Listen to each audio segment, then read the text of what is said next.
Y hoy nos asomamos a ese mundo tan apasionante, tan bonito, que es el mundo de la cosmología, en donde la física, al abrir horizontes nuevos y trasladar los límites y a unas dimensiones que no nos caben en la cabeza, pues nos ha agudizado también los interrogantes y nos ha trasladado una serie de cuestiones bonitas, apasionantes, profundas, inquietantes también. Y nos encontramos con que los físicos están haciendo ahora la metafísica. De todo esto es un apasionado también José Antonio. La física le ha traído al campo también de la teología y al campo de la filosofía y al campo de la reflexión, y está ahí también buscando, preguntándose, interrogándose y tratando de buscar respuestas. Pues hoy nos va a hablar él de este mundo en donde nos dirige qué sentido, qué lectura hacemos de los distintos campos, y esos campos, al leerlos, qué nos van diciendo y qué nos van respondiendo. A José Antonio siempre le agradecemos su participación en estos ciclos cuando le pedimos que nos acompañe, y le agradecemos siempre su disposición y le agradecemos que hoy esté con nosotros para contestarnos a ver qué hay detrás de esa realidad cosmológica, a ver qué es lo que encontramos. Gracias pues, José Antonio, y estamos muy pendientes de ti. Buenas tardes a todos y gracias por vuestra asistencia, y en particular a Pepe Alegre. Realmente no es la física la que me ha llevado a la metafísica, sino Pepe Alegre, que nos complica la vida a muchos amigos. Ya lo dije en febrero cuando hablé de un tema parecido a este pero distinto, que precisamente se cumplían 10 años de cuando me propuso por primera vez que me metiese en estos temas tan complicados, no en la parte física, que esa no me preocupa mucho, solo lo justo, sino cuando ya le añade la palabra teológica, ¿no? Entonces eso es realmente, en principio para mí, era muchísimo más complicado que la física, aunque para los que no estáis en el campo científico, todo esto de las fórmulas y las ecuaciones os parezca un poco complicado, realmente para mí era muchísimo más complicado la teología. Y bueno, sí que voy a citar en esta charla a algunas personas que, al tener la doble condición de físicos y teólogos, pues me ayudaron en ese momento, hace 10 años, cuando empecé a meterme en estos temas. Bien, en la hoja que os han dado a alentar, pues hay un pequeño resumen de los puntos que voy a ir tratando. Aparece también mi nombre y también mi correo electrónico. Con independencia de las preguntas que puedan surgir al final, pues si alguno tiene interés por alguna diapositiva o le suscita alguna reflexión y me la queréis hacer llegar, yo encantado. Y entonces, en la medida en que pueda, pues os contestaré. Si hay alguien que quiere profundizar algo más y yo he leído alguna cosa relacionada con sus intereses, pues quedo a su disposición. Bien, tal y como habéis visto en el resumen, voy a poner inicialmente 2 ejemplos, porque creo que los ejemplos siempre ayudan. Uno es el tema de la partícula de Dios, que estuvo tan de actualidad hace un par de años. Otro es el caso de Hawking y su último libro. Y después ya pasaré a un planteamiento más general de lo que se entiende por el modelo del universo, llamado modelo del Big Bang, tanto desde el punto de vista científico como desde el punto de vista teológico. Por eso pongo la palabra génesis. Y termino con una especie de reflexión final sobre la búsqueda de un sentido a todo eso. Bien, hace 2 años, en julio del 2012, precisamente, fue un gran acontecimiento el que ocurrió. En los titulares de los periódicos salía: por fin se ha descubierto la partícula de Dios. Eso la convirtió en la noticia científica, o por lo menos en los medios de comunicación más importantes del año. También, en otro ámbito, ya en el ámbito científico, se había descubierto por fin el bosón de Higgs. Y aquí tenéis, cuando se anuncia en el CERN, en esta fotografía, quiénes eran los protagonistas. En primer lugar, los 2 científicos que tuvieron la idea hace nada menos que ya 50 años. Entonces, en ese momento eran 48 años, y aquí aparece Peter Higgs, precisamente, el primero que tuvo la idea, François Engler, que fue otro científico que la desarrolló, posiblemente con un formalismo matemático mucho más preciso. Y después también en primera fila aparece Jan Incandela, que es el Joe Incandela, que fue responsable de uno de los detectores del CERN, el detector de muones. Y en el centro, esta señorita, que no es tan señorita, es una señora, Fabiola Gianotti, que precisamente acaba de ser elegida a partir de 2016 como directora del CERN. Ha sido posiblemente una de las científicas. Aquí aparece mucho, es la más joven del grupo, pero aparece mucho más joven de lo que es, porque ahora tiene 52 años, es decir, en ese momento tenía 50, ¿no? Pero vamos, aparenta mucho menos. Es italiana y bueno, ocurre a muchas mujeres, su vocación científica surgió cuando conoció la figura de Madame Curie. Y en la parte de atrás, detrás de Peter Gibbs, aparece también otra persona importante, que era el actual y en ese momento director del CERN, el alemán Rod Euler, que también participó en dar a conocer el descubrimiento. Bueno, pues efectivamente, después de 48 años se detecta una partícula que según las previsiones cumple lo previsto, tiene una energía de 125 gigaelectronvoltios, una vida media de 10 a la menos 24 y después de las medidas hechas se considera que se conoce con una exactitud o confianza estadística de 5 sigma, es decir, hay una precisión de hasta la quinta cifra decimal de que esa es la partícula de Gibbs, la llamada partícula de Gibbs. Ya en una revista importante, Science, una de las dos grandes revistas científicas, cuando llega a final de año, en 2012, la considera el gran hallazgo del año, es decir, el descubrimiento científico, pero el bosón de Higgs, no la partícula de Dios. Después hablaré por qué lo de la partícula de Dios. Bien, y bueno, y 9 meses después, nuevas medidas y ya todavía se confirma con más precisión que efectivamente se había descubierto por fin el bosón de Higgs. Bien, la necesidad del bosón de Higgs en el modelo de física de partículas se habían ido descubriendo con estos grandes aceleradores de partículas. Aquí tenéis una vista del propio Higgs dentro del túnel del acelerador, son 27 kilómetros, nada menos, el túnel del acelerador. Y entonces, bueno, pues hay partículas como los protones, neutrones y electrones que tienen masa en reposo. Y hay otras partículas que no tienen masa en reposo, como por ejemplo el fotón. Entonces, ¿cuál era la razón? Porque hay partículas que tienen masa, lo que llamamos masa, y otras que no lo tienen. Entonces, bueno, pues la idea de Higgs es que en los instantes esos del Big Bang, a una billonésima después de que empieza la gran explosión, pues aparece lo que no se puso él el nombre de campo de Higgs, sino un campo que es el que al interaccionar con él esas partículas adquieren masa. Aquellas partículas como el protón, como el fotón que no interaccionan con él, pues no tienen masa en reposo. Esa es la explicación. Cuanto más pesada es la partícula, caso de protón y neutrón, interaccionan más con el campo de Higgs y cuanto más débil es o más ligera de masa, pues interacciona menos.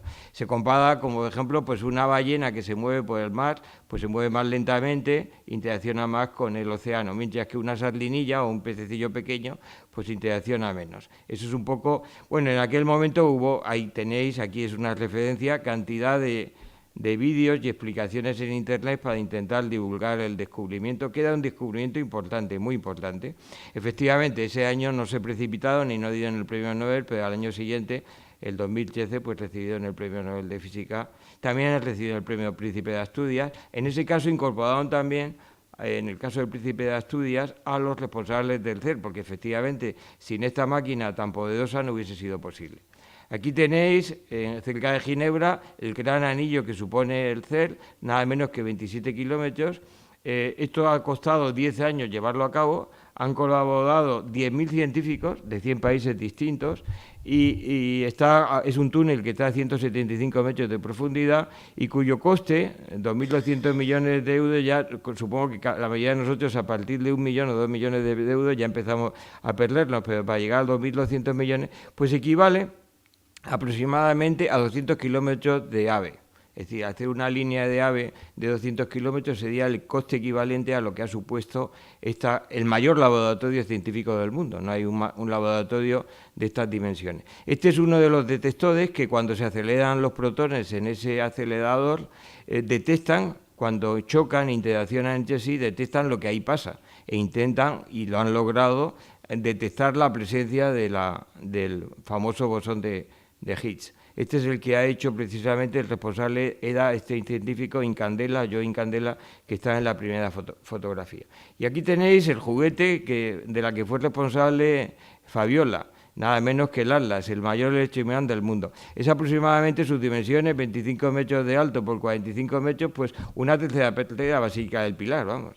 Es el tamaño que tiene solo ese detector. Bueno, ese detector, por el centro del detector vienen las partículas, como veis aquí, los protones, y cuando chocan, interaccionan y se forman toda una especie de nube o cabellera de partículas. En esa maraña enorme de partículas que aparecen, hay que detectar el fotón de Higgs. Hay que eliminar otras muchas y al final encontrar que aparece eso.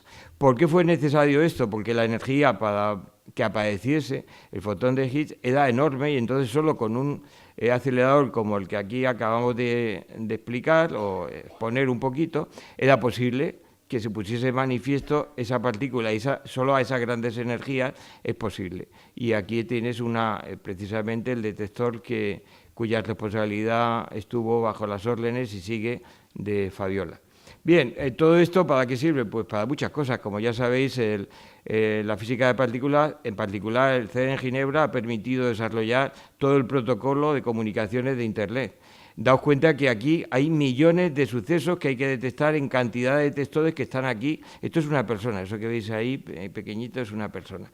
Bueno, pues esto está lleno de detectores, hay que recoger una gran cantidad de información e interpretarla. Entonces eso exigió unos protocolos de comunicaciones muy potentes que después se utilizaban en Internet. Esto permite, por ejemplo, que los rayos X cada vez la dosis que necesita un enfermo sea menor. Esto permite también todas las grandes redes de computación, toda esa información que recogen en Google y en todos los servidores, pues todo esto aquí han necesitado los físicos para poder recoger toda esa información, pues desarrollarla, es decir, que tiene aplicaciones.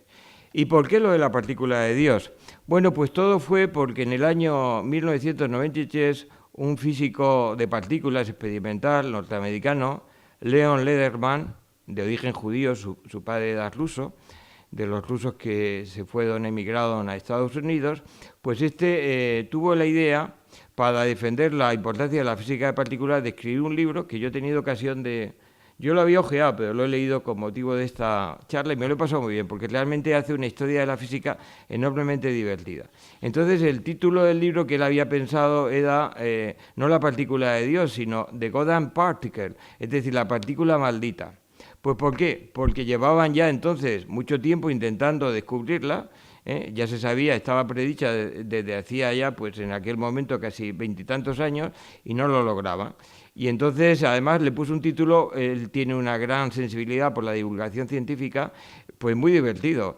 Aparte del título, que en principio iba a ser eso, la partícula maldita, pues ponía, y si el universo es la respuesta, ¿cuál es la pregunta? Es decir, le daba la vuelta en el propio título a la idea, ¿no?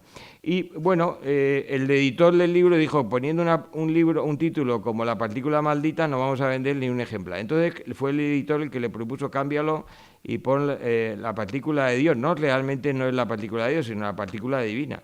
En cierta medida también detrás de todo ello, pues hay un juego, porque él, como también de origen judío, dice que está haciendo una referencia al propio Génesis. Al hablar de esa partícula, que es la que faltaba para explicar el mapa de las partículas, pues hacía un juego, y él mismo lo dice. Aparte y bueno, fue un éxito por eso. Lo que pasa que eso queda simplemente con la finalidad de un libro, pues como tiene un impacto enseguida, si se mezcla la ciencia con Dios, pues ya enseguida despierta el interés. Pues es por lo que cuando tuvo lugar el descubrimiento, miré en Internet y había nada menos que casi 1 millón de referencias con la partícula de Dios y 500.000 simplemente con el bosón de Higgs. Es decir, el impacto en Internet y en los medios de comunicación era mucho mayor, despierta más interés realmente tenía que ser la partícula divina, pero claro, si todavía se pone de Dios, pues todavía tiene más fuerza, ¿no? Y entonces, bueno, pues esto es un poco el origen de todo ello. Más allá de todo ello, realmente Leon Lederman sí que comparto con él cuando recibió el Premio Nobel de Física, porque lo recibió por sus descubrimientos en física de partículas, dijo una cosa con la que estoy bastante de acuerdo. La comprensión de la ciencia por la sociedad no es un lujo o simple compromiso cultural, es un requisito esencial para la supervivencia de nuestra época cada vez más tecnológica. Es decir, tenemos que intentar los científicos esforzarlos por dar a conocer y divulgar todos estos descubrimientos. En parte es lo que yo intento con esta conferencia. Aquí lo tenéis. Bueno, en los medios de comunicación españoles también apareció, aquí aparece el número de referencias que aparecía. Aquí hay una reflexión que surgió en aquellos días y que me gustó. A propósito del bosón de Higgs, es la partícula de Dios.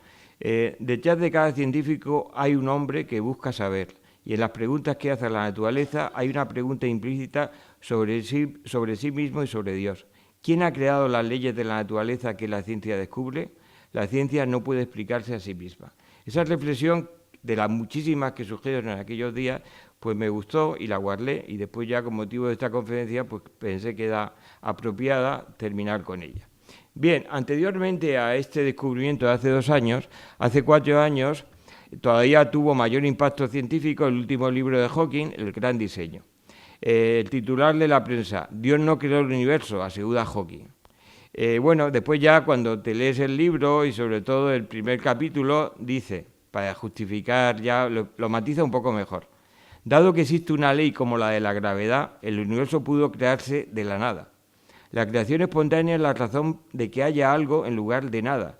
Es la razón por la que existe el universo, de que existamos. No es necesario invocar a Dios como el que encendió la mecha y creó el universo. Bien, esto está en el comienzo del libro. Junto a eso hay unos comentarios sobre la labor de los filósofos muy poco amables. En particular dice que la filosofía está muerta porque los filósofos no se dedican a estudiar ciencia. Hay excepciones, como por ejemplo Andrés Ortiz Osé, que sí, que se ha leído con toda paciencia el libro de Hawking y lo ha entendido bastante bien, vamos, doy fe de ello, ¿no? Pero bueno, él en ese sentido, con la finalidad de provocar, pues lanzaba esto que realmente los científicos, y en particular los físicos, han sustituido a los filósofos. La filosofía ya es algo marchito y tal, y lo cual yo no estoy en absoluto de acuerdo. Pero bueno, también tenía una finalidad provocativa, evidentemente. Bien, el libro, claro, cuando surge, esto fue en septiembre del año 2010, pues se publica en Inglaterra, que es donde vive Hawking, inmediatamente pues hay una reacción que vais a ver. ¿Por qué tiene tanto impacto en los libros de Hawking? Bueno, él ha trabajado en cosmología, en agujeros negros, es un muy buen científico. Después tiene esta limitación física muy fuerte, que es la esclerosis lateral amiotrófica. Y ya en cambio, en Breve Historia del Tiempo, que fue el anterior bestseller suyo, no era tan rotundo. Decía, si llegamos a descubrir una teoría completa, sería el triunfo definitivo de la razón humana, porque entonces conoceríamos la mente de Dios. Esa especie de teoría M, de madre, con las supercuerdas, que podía explicarlo todo, que explicar todas las fuerzas de la naturaleza. Bien, ahí todavía parece que habla de la mente de Dios y juega un poco a la ambigüedad. Sí que es verdad que su esposa, su primera esposa, decía que Hawking utilizaba a Dios en sus libros porque sabía que se vendían 100 veces más si en sus libros de divulgación científica, un poco lo que os he planteado también con la partícula de Dios. En cuanto que un libro de divulgación científica también apela a Dios, pues despierta mucho más interés y se vende mucho más. Bueno, las reacciones fueron inmediatas, en primer lugar en Inglaterra. Aquí tenéis al famoso biólogo y militante ateo Richard Dawkins, catedrático de biología en Oxford, que inmediatamente dijo una frase: el darwinismo expulsó a Dios de la biología, pero en la física persistió la incertidumbre. Ahora, sin embargo, Hawking le ha asestado el golpe de gracia. Eso mismo lo dijo Carlos Marx cuando se publica El origen de las especies, exactamente una frase casi calcada, ¿no? Bien, inmediatamente, por poner un ejemplo de un científico, en aquella época era militante ateo, después ahora más bien se dice que se define como agnóstico. Parece que tuvo precisamente un debate con el arzobispo de Canterbury, el que era entonces arzobispo de Canterbury, Rowan Williams, y dicen que ahora más bien se define como agnóstico, más que como ateo. Pero en aquel momento sí que era un ateo muy militante. Bueno, pues el arzobispo de Canterbury dice: a propósito del libro de Hawking. Creer en Dios no consiste en cómo tapar un agujero y explicar cómo unas cosas se relacionan con otras en el universo, sino que es la creencia de que hay un agente inteligente y vivo de cuya actividad depende en última instancia todo lo que existe. La física por sí sola no resolverá la cuestión de por qué existe algo en lugar de nada. El célebre pensamiento de Leibniz, que de nuevo recupera Williams en su comentario. También en la comunidad judía, el gran rabino de Londres, Jonathan Sacks, pues hace otro comentario parecido. La ciencia desarticula las cosas para ver cómo funcionan, la religión las junta para ver qué significa. Son dos empresas intelectuales distintas, incluso ocupan diferentes hemisferios del cerebro. Es cierto, es decir, está muy puesto en neurociencias, pero es verdad que con el hemisferio izquierdo analizamos y con el hemisferio derecho y sintetizamos, intuimos, hacemos la integración de todo lo que vamos viendo. Y también, otra gran figura de la cosmología, George Earle, catedrático de cosmología en Ciudad del Cabo, que ha escrito algunos libros con Hawking, precisamente, dice, la filosofía no está muerta, y lo dice un científico precisamente echando un capote a los filósofos. Todo punto de vista está imbuido de filosofía. ¿Por qué la misma ciencia merece la pena? La respuesta es filosófica y emocional. La ciencia no puede responder a la pregunta sobre sí misma. Es decir, desde el propio campo de la ciencia, pues le está corrigiendo a su amigo Hawking que lo que has hecho descalificando a la filosofía es simplemente una provocación. Porque tú también estás haciendo filosofía cuando dices esas cosas. Son opiniones más o menos razonables, pero opiniones. Bien, Benedicto XVI, que en aquel momento era el Papa, esperó un poquito más. No contestó inmediatamente, pero cuando llegó la fiesta de Epifanía del año 2011, el 6 de enero, era muy apropiado, estábamos hablando del universo, la estrella de Belén, y en la locución que hace el día de Epifanía, pues en cierta medida le contesta. En cierta medida, porque aquí le veis precisamente a Benedicto XVI con Hawking en una audiencia en el Vaticano, comunicándose con la pantalla de ordenador, que ya sabéis que es la única manera que tiene de poder comunicarse. Porque es que además Hawking es miembro de la Academia Pontificia de Ciencias. Desde el año 1989 fue nombrado y es miembro de la Academia Pontificia de Ciencias. Y bueno, entonces pues aquí están hablando los dos, pero en esa locución Benedicto XVI dice: no debemos dejar que nos limiten la mente con teorías que siempre llegan solo hasta cierto punto y que si nos fijamos bien no están en competencia con la fe, pues no pueden explicar el sentido último de la realidad. Aquí ya le contesta sin tener que aludirle a él, pero se sabe claramente que le estaba contestando. Y recientemente, hace 22 días, el 27 de octubre, el Papa Francisco visita la Academia Pontificia de las Ciencias y tiene un discurso, y en él, pues aquí se nota el estilo también del Papa Francisco. Cuando leemos en el Génesis la narración de la creación, podemos caer en el peligro de imaginar a Dios con una varita mágica capaz de hacer todas las cosas. Esto es muy el estilo del Papa Francisco. Y ya yendo a un poco más de profundidad, el principio del universo no es obra del caos, sino que deriva directamente de un poder supremo creador del amor. Bien, esta es la respuesta, como habéis ido viendo, de ese libro de Hawking en distintos momentos. Bien, y aquí yo resumiría y termino con estos ejemplos. En aquellos días, cuando sale el libro de Hawking, Mingote, en el ABC, pues hace un chiste que a mí me parece absolutamente genial. Aquí veis a Dios, que hay un angelito que le ha subido el libro de Hawking, y está Dios aquí muy interesado leyendo el libro de Hawking, y hace el siguiente comentario: después de tantos siglos oyéndome llamar Jehová, Alá, Manitú, Adonai, Baal y cientos de nombres más, ahora me hace ilusión que alguien haya tenido la ocurrencia de llamarme Big Bang. Yo creo que con esto Mingote resume todo lo que llevo dicho de una manera mucho más profunda de lo que parece, mucho más profunda de lo que parece. Bueno, ¿y qué es esto del Big Bang? Pues ya tuve ocasión de explicaros en la conferencia de febrero. Bueno, pues con los datos que disponemos sabemos que el universo no es eterno, como pensaban algunas corrientes de la filosofía griega, ni infinito. El universo empezó en un punto hace aproximadamente 14.000 millones de años, son bastantes.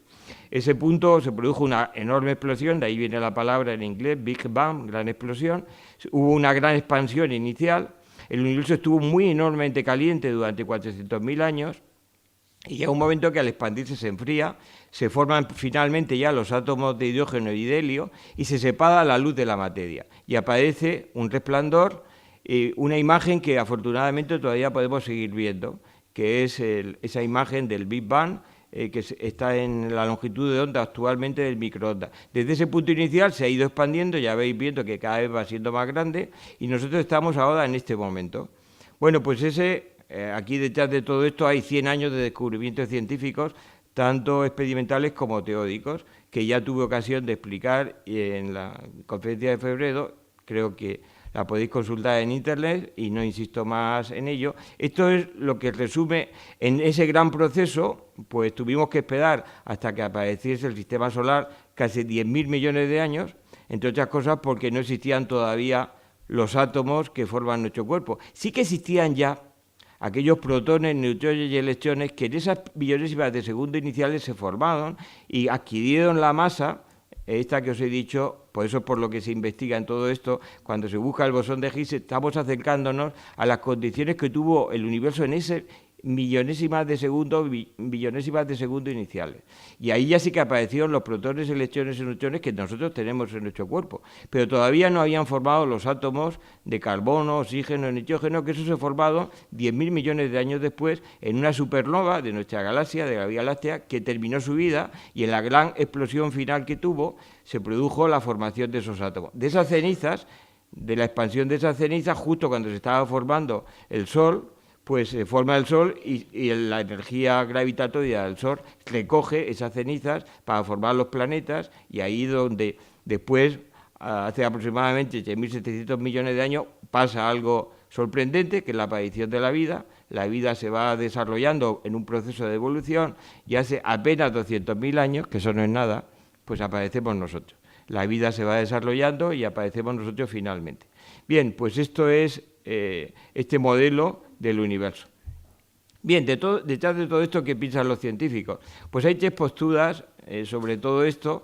¿Qué sentido tiene todo esto? Una podría ser la postura de Einstein, que se resume: creo en el Dios que se manifiesta en la ordenada armonía de cuanto existe.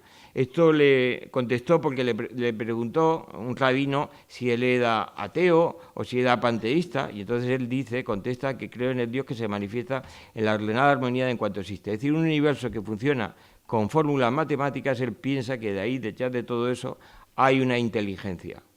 Hay una inteligencia que le da una armonía a todo eso. También hay premios Nobel de física como Weinberg, que dice en su célebre libro, Los 3 primeros minutos del universo: cuanto más comprensible parece el universo, tanto más sin sentido parece también. Es decir, él piensa que esto es fruto de la casualidad, del azar. Podía haber ocurrido o no haber ocurrido. Bueno, ha ocurrido, pero esto no tiene sentido. Esto provocó muchas reacciones, incluso un libro dedicado a que otros científicos comentasen la frase esta última frase de Weinberg, dio lugar a otro libro más. Y después está el caso, esto es una postura pues típicamente atea, o fundamentalmente atea. Y después está la postura de Darwin. El misterio del origen de todas las cosas es insoluble para nosotros, y yo al menos debo contentarme con ser un agnóstico. Posiblemente la pregunta de cuál es el sentido de todo esto, pues en el fondo Darwin dice: a lo mejor es superior a la inteligencia humana. Es una pregunta que nos supera, ¿no? Bueno, esa es la postura del que no sabe, del agnóstico. Y bueno, realmente todos ellos a lo largo de su vida, sobre todo Einstein y Darwin, cambiaron varias veces de opinión. Por ejemplo, Darwin a los 25 años iba a ser un sacerdote anglicano. Lo que pasa es que hizo la expedición del Beagle y después se dedicó al estudio de las ciencias naturales, pero él era un creyente profundísimo. Pero bueno, a lo largo de la vida es la propia experiencia vital la que hace que los científicos, igual que cualquier persona, pues se plantean el sentido de todo esto. Y es su propia experiencia vital, aparte de los conocimientos científicos, que evidentemente influyen, lo que les va permitiendo contestar provisionalmente, porque es una pregunta que nunca tiene una respuesta definitiva. Precisamente es el pensamiento de Darwin el que más impacto tuvo, sin lugar a dudas, mucho más que el caso de Galileo, en las relaciones entre ciencia y religión. Fue un auténtico terremoto. Y bueno, y ya dentro de la Iglesia anglicana, algunas minorías no veían incompatible la idea de la evolución, de la teoría de la evolución, con sus propias creencias religiosas. El propio Darwin, en el momento en que escribe El origen de las especies, todavía se considera ateísta, no ha llegado al agnosticismo, eso le vino después posteriormente. En ese momento él se definía y lo pone en el propio Origen de las especies como teísta. Pero realmente fue lo que cambió totalmente, porque claro, se quería ver en toda la naturaleza la obra de Dios, y cuando de pronto explica toda la variedad de seres vivos a partir de la teoría de la evolución, sin tener que apelar necesariamente a Dios, pues eso crea toda una conmoción enorme. Y ya no solo fue en la Iglesia anglicana, sino en la primera mitad del siglo XX, en la propia Iglesia católica, pues una figura muy importante. Fue el paleontólogo francés, filósofo y sacerdote jesuita, Pierre Teilhard de Chardin, el que realmente pues asume perfectamente el pensamiento de Darwin, incluso desde su propio conocimiento de la paleontología, y lo resume en esa gran obra suya, El fenómeno humano, y que en la que sitúa todo el proceso, pero no solo el proceso de la evolución de la vida, sino todo el proceso del universo. El hombre no sería capaz de verse a sí mismo de manera completa fuera de la humanidad, ni la humanidad fuera de la vida, ni la vida fuera del universo. Es decir, él resume en una visión integral todo lo que es eso que os he puesto antes, esa imagen del universo desde el Big Bang. Él lo explica en este libro y después plantea que el hombre es el eje y flecha de la evolución. Ahora estamos en el vértice del proceso de la evolución, lo cual significa, es digno de admiración, pero también supone una gran responsabilidad, obviamente. Bien, entonces realmente lo que pasa es que él lo dijo esto demasiado pronto, y como bien sabéis, pues este libro y todos los demás que escribió sobre estos temas, pues falleció sin poder verlos publicados. Tuvo que ser posteriormente a su fallecimiento, que casi por poco se pierde todo su pensamiento, que va conociéndose y crea también un gran impacto el pensamiento de Teilhard, enorme impacto. Aquí hay alguna persona especialista en Teilhard que lo sabe todavía con mucho más detalle que yo. Bien, entonces pues realmente creó un gran impacto en los medios científicos de la época. Lo que pasa es que, claro, se anticipó posiblemente, pues eso, casi 50 años al Concilio Vaticano II, que lo vio, e incluso al pensamiento de los papas, porque todavía Pío XI en aquella época decía que la evolución es una hipótesis entre otras posibles. Bien, ya el Juan Pablo II pues ya lo deja todo bastante claro. Cualquier reflexión teológica hoy día es teología de la evolución. Es decir, no hay una reflexión teológica que asuma lo que es la naturaleza sin asumir, obviamente, la teoría de la evolución. Todos los libros que se hacen actualmente de teología de la naturaleza o teología natural asumen la teología de la evolución. Y bueno, el Papa en una comunicación a la Academia Pontificia lo dijo claramente, Juan Pablo II, hoy nuevos conocimientos llegan a reconocer en la teoría de la evolución más que una hipótesis. Corrige a Pío XII y deja claramente que la evolución es un hecho, no es una cuestión, una hipótesis, sino que es un hecho. Bien, esto, y pasamos a la segunda parte, un poco el Génesis. Es curioso que de lo que se ha dicho, ya sabéis que el Génesis empieza en su primer versículo con que en el principio creó Dios los cielos y la tierra. Pues es curioso estas coincidencias que hay. De lo que hemos hablado, ese Big Bang no plantea que el universo en el que estamos tuvo un origen, es decir, no fue eterno, ni infinito, ni en el espacio ni en el tiempo, tuvo un origen. Entonces esas coincidencias con el Génesis pues son llamativas, ¿no?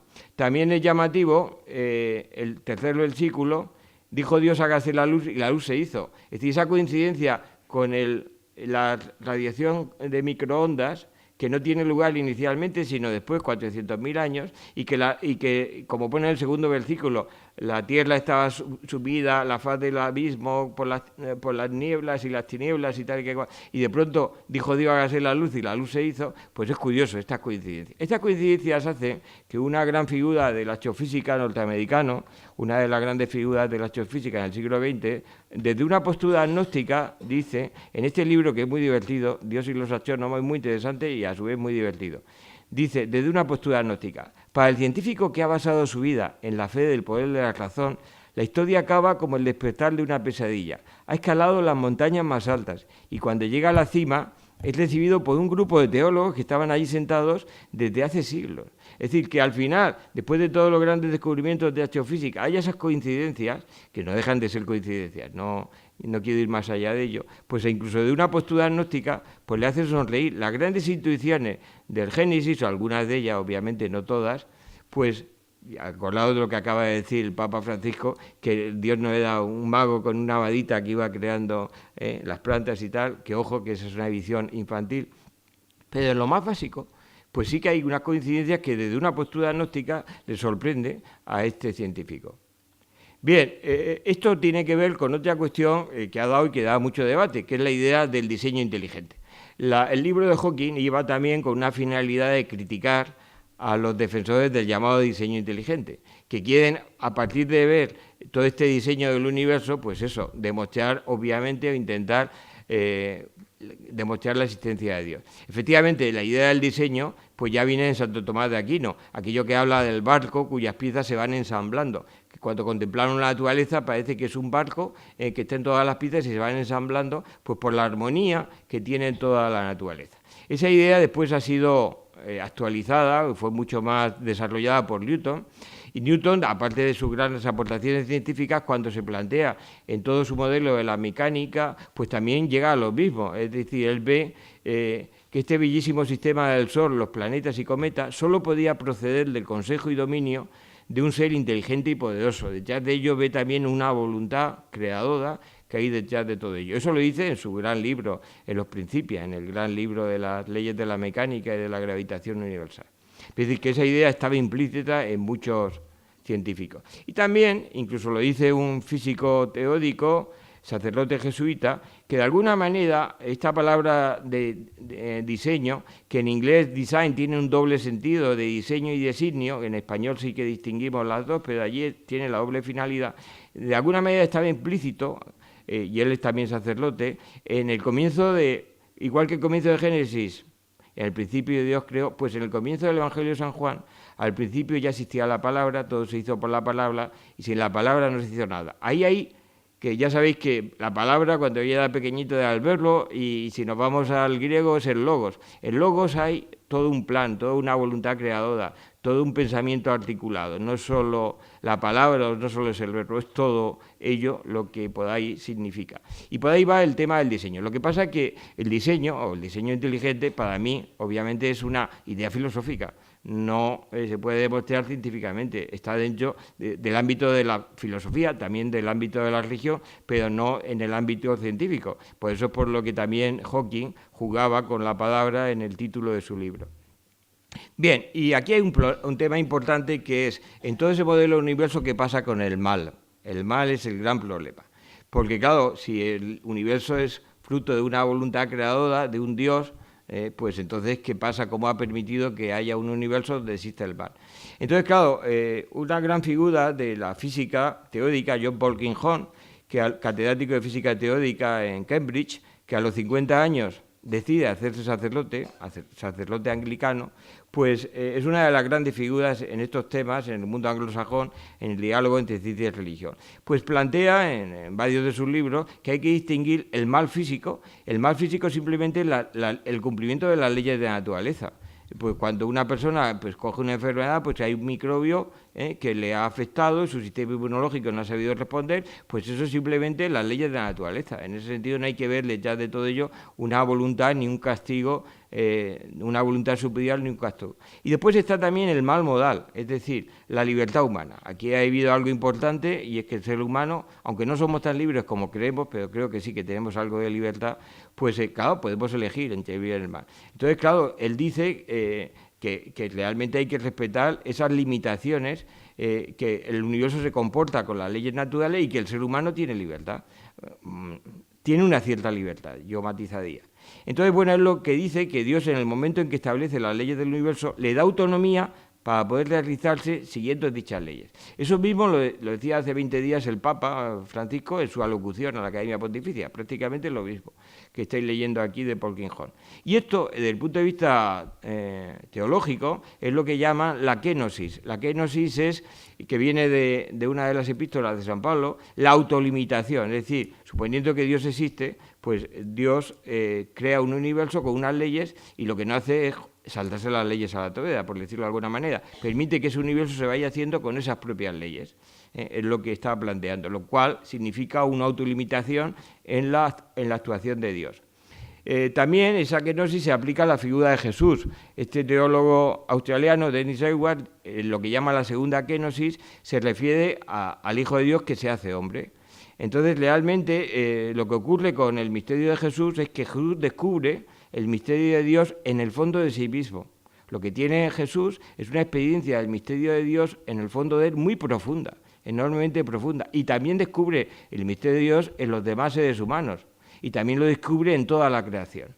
Y a partir de esa experiencia aparece Jesús diciendo lo que dijo, haciendo lo que hizo, y sobre todo manifestando a partir de esa vivencia profunda, pues una vivencia profunda de amor, que es lo que a sus amigos, discípulos, realmente les conmocionaba cuando tenían en contacto con él. Es lo que tuvo una experiencia profunda, el propio Jesús, del misterio de Dios en sí mismo. Y a ese misterio, al referirse a él, le puso la palabra Padre, entre otras, para intentar expresar lo que le suscitaba en el fondo de su ser, pues eso que llamamos el misterio de Dios. Y bueno, y eso también aparece en el Evangelio de San Juan, y la palabra se hizo carne y habitó entre nosotros. Bien, pero la evolución continúa. Continúan los laboratorios de bioquímica que vamos a hacer con el código genético. Supongo que nuestra amiga Victoria la próxima semana hablará de todo ello, en el paso de una conciencia individual a una conciencia colectiva. Es decir, daos cuenta de lo que está pasando en la humanidad, qué está pasando con Internet. Estamos en un proceso de evolución de la historia de la humanidad y de aceleración impresionante. Entonces yo creo que la evolución continúa, y en ese sentido Teilhard fue visionario. Ahora mismo el ser humano tiene la oportunidad y la responsabilidad de estar en la flecha de la evolución. Y vamos a ver cómo utiliza esa posibilidad que tiene. Es decir, la intuición de Teilhard con la noosfera, con la capacidad que tenemos los seres humanos de poder comunicarnos más y colaborar, con las grandes oportunidades que eso ofrece, es por donde yo creo que puede ir también el futuro de la evolución. De hecho, en el año 2006, la revista Time, en el último número del año, establece quién es el personaje del año. Y ese año ya, y hace ya, daos cuenta, 8 años, decide que el personaje del año somos todos los que estábamos conectados a Internet en aquel momento. Que ya estábamos 1.000 millones de seres humanos, nada menos. Y ahora ya más de 2.000. Estamos en los 2.500 millones de seres humanos conectados a Internet. Esto es una revolución impresionante. Nunca la humanidad ha tenido esa posibilidad de comunicarse entre sí, y bueno, y entonces eso es un acontecimiento que tiene unas consecuencias económicas, culturales, sociales y de todo tipo, y tiene mucho que ver con esas visiones que tenía Teilhard de una noosfera que cuida al planeta Tierra y no lo pone en peligro, como en algunos momentos pues tenemos motivos para pensar, y que ofrece unas oportunidades de colaboración impresionantes. Bueno, pues esto es por donde yo también un poco quería intuir hacia dónde pueden ir las cosas, con las grandes oportunidades y con los grandes riesgos que todo esto conlleva. Bien, y resumiendo en esta frase que a mí me gusta poner de Einstein, en que recoge lo que es el misterio. El misterio es lo más hermoso que nos he dado sentir. Es la sensación fundamental, la cuna del arte y la ciencia verdaderos. Quien no la conoce, quien no puede asombrarse ni maravillarse, está muerto. Sus ojos se han extinguido. Esta experiencia del misterio está también en el origen de la religión. Yo creo que esta frase resume mi intención en todo lo que os he ido explicando. Es un poco lo que intento transmitir. Más preguntas que respuestas, ya a modo de resumen. Vamos a ver. Bueno, en primer lugar, la admiración ante el misterio. Es decir, cuando el científico llega a los límites del conocimiento y descubre algo nuevo, surgen todavía muchas más preguntas. Parece que el fondo de la realidad es siempre un misterio, incluso dentro de cada uno de nosotros. El fondo de nosotros mismos, de cada ser humano, es un misterio, es el fondo de lo real. El que quiera poner ese misterio lo puede poner con mayúscula o con minúscula, pero creo que sí, que el fondo de la realidad, el fondo del universo, el fondo de cada uno de nosotros es un misterio. Después, la ciencia es muy importante en todo lo que está siendo y lo que va a ser el futuro de la humanidad. La ciencia permite el diálogo y colaboración entre culturas y religiones. En esos grandes centros científicos, como habéis visto en el CERN, daos cuenta, 10.000 científicos de 100 países distintos están colaborando. Eso es impresionante, lo que puede significar esa colaboración y haber logrado lo que se ha logrado y lo que se seguirá logrando. Pero aparte de todo eso, la ciencia como búsqueda del conocimiento de lo real, está la técnica. Las aplicaciones de la ciencia han provocado todas las revoluciones tecnológicas en las que estamos. Entonces, la técnica es fundamental para solucionar los problemas de la humanidad. Los problemas en los que estamos de sobrepoblación, de atentar al medio ambiente, de agotamiento de los recursos naturales, si tienen solución, habrá que buscarle soluciones técnicas, son absolutamente necesarios. Si no, va a sufrir mucha gente, y mucho. Entonces hay que utilizar la ciencia y sus aplicaciones para resolver los problemas de la humanidad. Y después, las dos grandes patas, podríamos decir, las dos grandes columnas de la conferencia de hoy, Ciencia y Religión, voy a recordar un llamamiento que hizo un biólogo norteamericano, Wilson, que ha recibido numerosos premios, se dedica a todos los temas de ecología, de poblaciones. Pues él ha escrito un libro en que se llamaba así, Salvemos al planeta Tierra. Entonces, en el comienzo del libro hace un llamamiento precisamente al pastor, él es agnóstico, pero lo hace a un reverendo presbiteriano, y hace una especie de llamamiento diciendo lo importante que son la ciencia y la religión y que colaboren para solucionar los problemas de la humanidad y para salvar al planeta. Entonces dice que ciencia y religión son las dos grandes fuerzas que mueven la historia de la humanidad y que van a seguir moviéndola, y lo dice desde una postura agnóstica, y es necesario unir fuerzas para salvar al planeta y para salvar también a la propia humanidad. Entonces hay un llamamiento bellísimo en ese libro que se llama así, Salvemos al planeta Tierra. Y después de todo esto, y ya un poco como resumen y visión final, si vemos ese universo que empieza en el Big Bang, con una densidad de masa y energía enorme, enormemente caliente, que empieza a expandirse y aparecen esas partículas elementales que tienen que esperar, después ya se separa la luz de la materia. Hay que esperar 10.000 millones de años para que las primeras supernovas exploten y formen los átomos de nuestro cuerpo, que hay que esperar todavía más para que se forme el Sol, y hace unos 4.000 millones de años empieza a formarse la vida. Después la vida va evolucionando, aparece el sistema nervioso, aparece la conciencia, el pensamiento, el ser humano. Detrás de todo esto hay una creatividad, van apareciendo cosas nuevas. Aparecen cosas nuevas cuando hay colaboración, cuando pequeñas cosas que están sueltas empiezan a colaborar entre sí. Los átomos empiezan a colaborar entre sí y aparecen las moléculas colaboran entre sí y aparece la vida.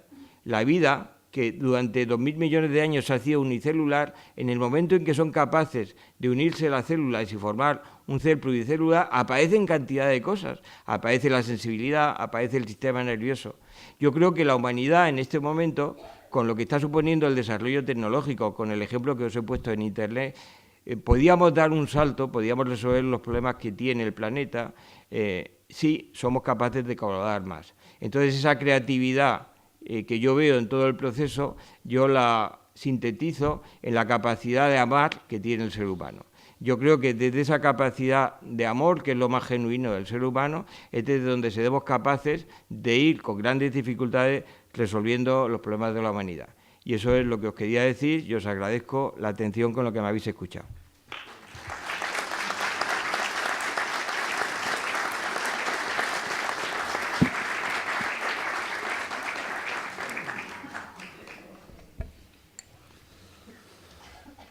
Con la atención con la que hemos estado, ahora podemos disponer también de unos minutos para poder hacer preguntas, pedir aclaraciones o contradecir. Sí.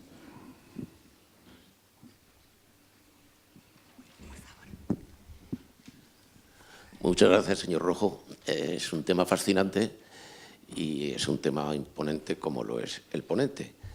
Y yo quisiera hacer una pregunta pueril, que siempre que se habla del cosmos y del Big Bang, pues me viene a la cabeza, todos tenemos ese niño dentro.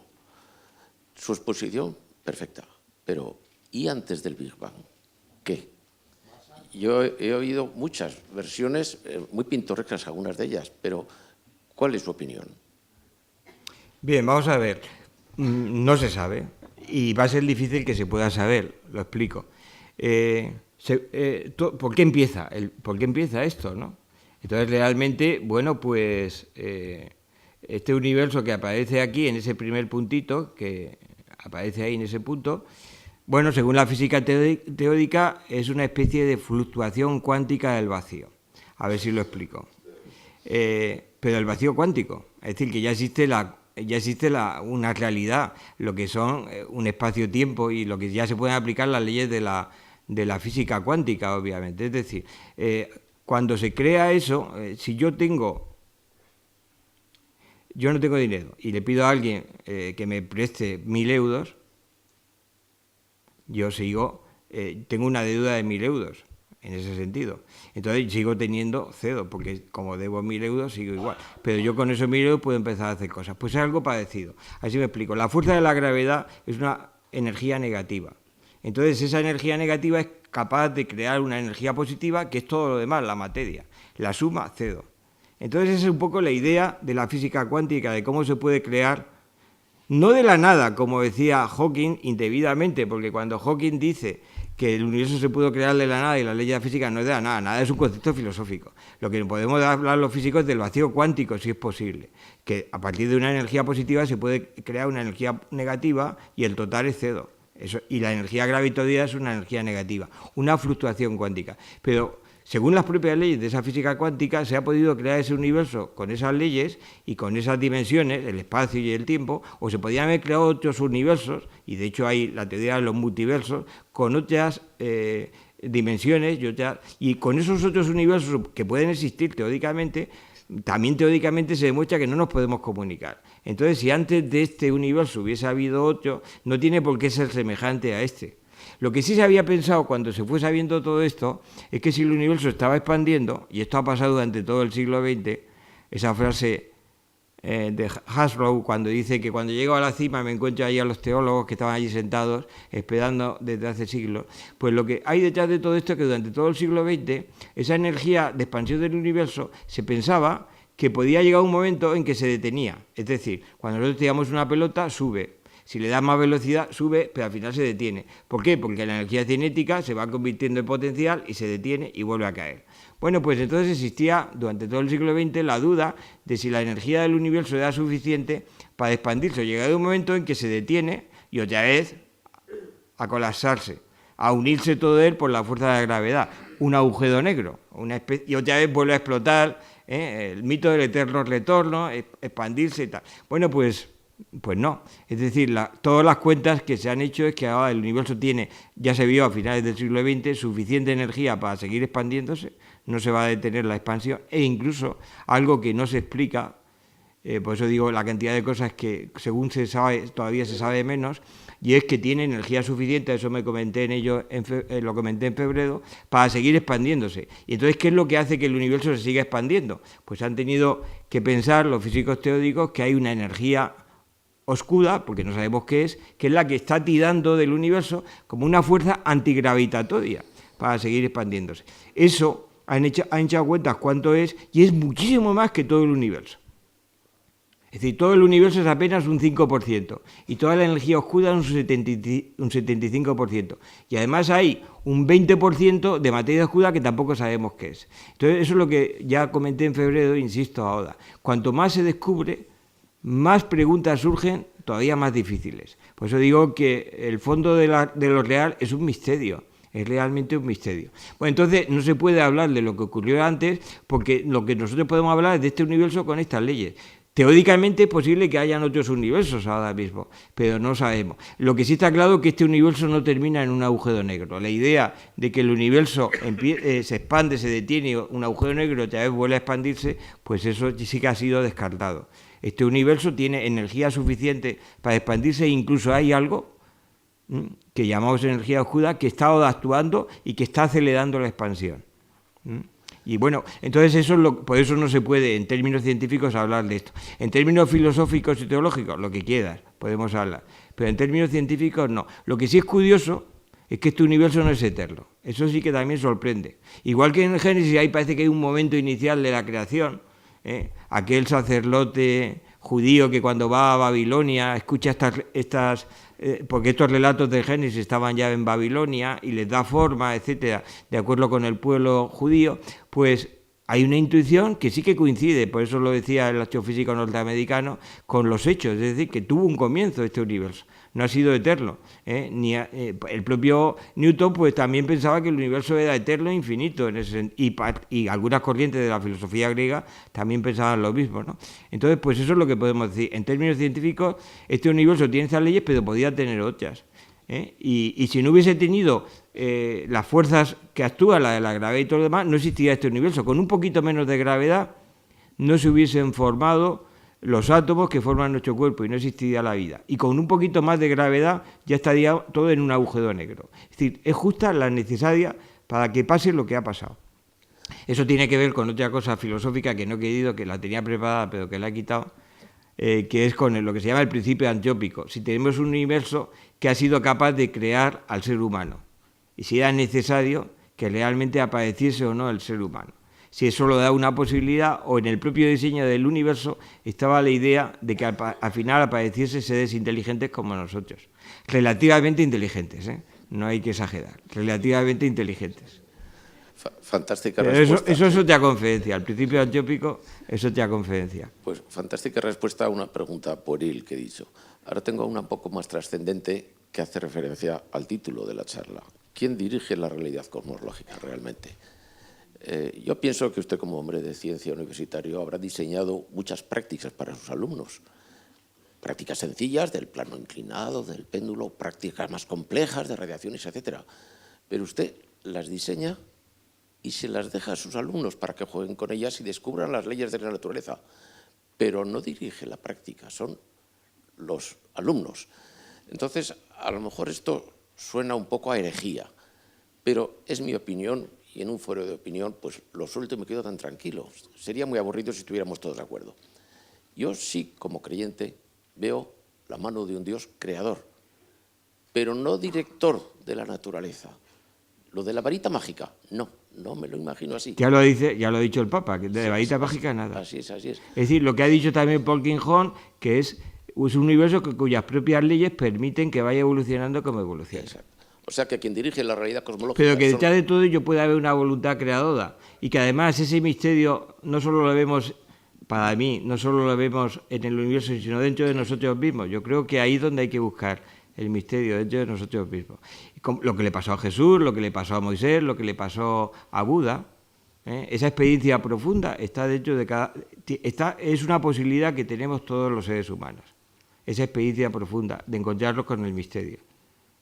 Es una posibilidad que tenemos, y eso explica el pluralismo religioso, porque todos los seres humanos tenemos esa posibilidad.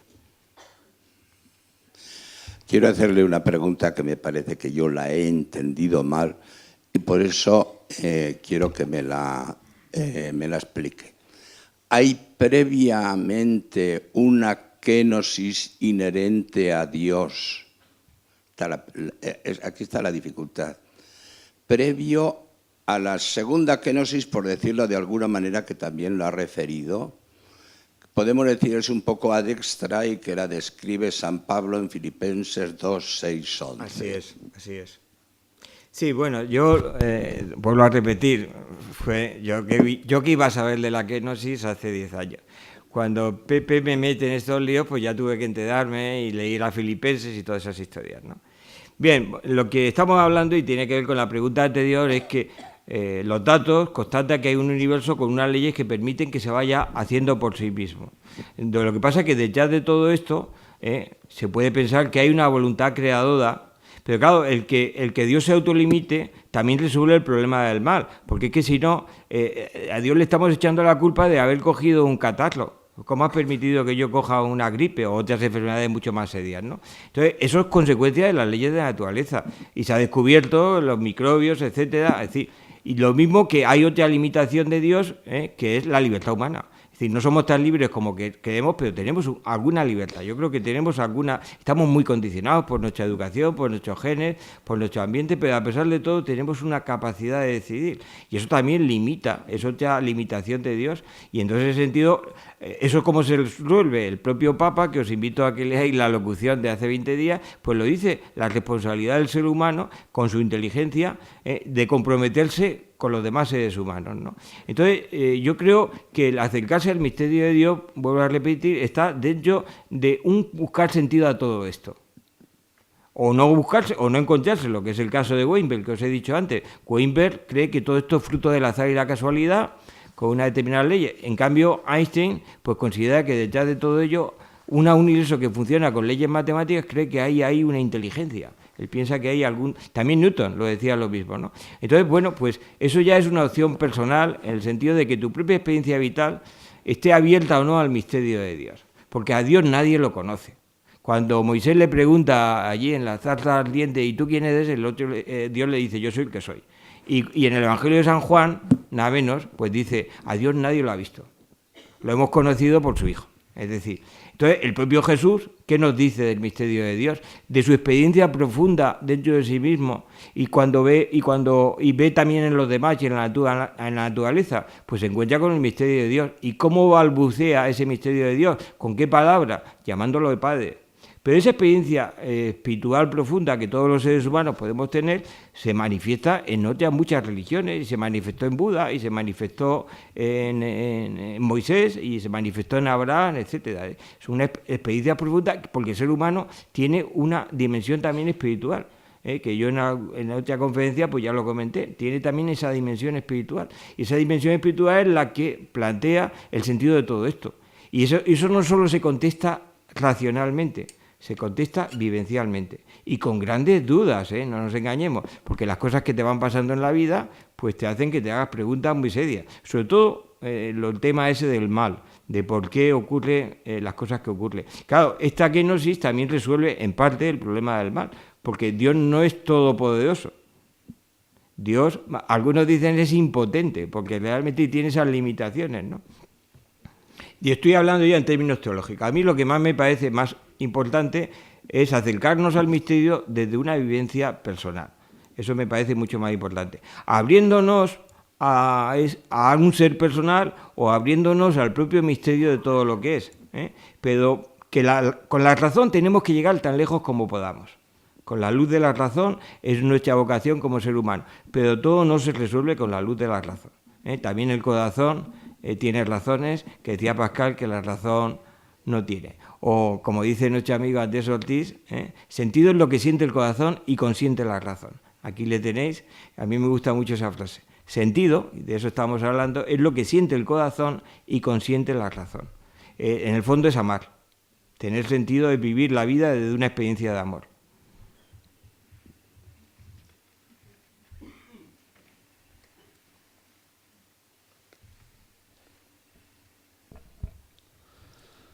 Pues si no hay más preguntas, de nuevo agradecerte, José Antonio, este rato que nos has tenido aquí.